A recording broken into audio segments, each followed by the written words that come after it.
አፉሊ በሞጣም ከባድ ቅሌት ነው የደረሰበትና ኢትስ ኦኬ የዛሬን ታዩ የበርጫ ይሁንለት አሉ። አመሰግናለሁ። ሰላም ሁሉ እሺ ቤታችን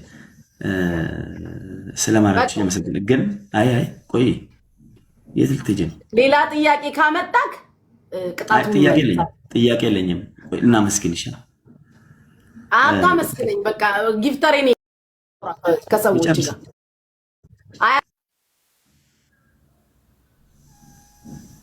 ጀስት የሆነ ችግር አለ ብዬ አስባለሁ። ጀስት ሴቶች ብዙን ጊዜ ወይ የሆነ ነገር ላይ ሲሆኑ ጀስት የሆነ በቃ ፐርሰናል የሆነ ለሰው የማይገልጹት ነገር ሲኖር ባገኙት አጋጣሚ እንዲህ እንትን ይላሉ። በተለይ ደግሞ ሰው ሀገር ላይ እንዲህ ከቤተሰብ ርቃቸው የቤተሰብ ናፍቆት የሀገር ናፍቆት አለ። ጀስት አሁን ለምሳሌ እኔ ሀገሬ ነው ያለሁት።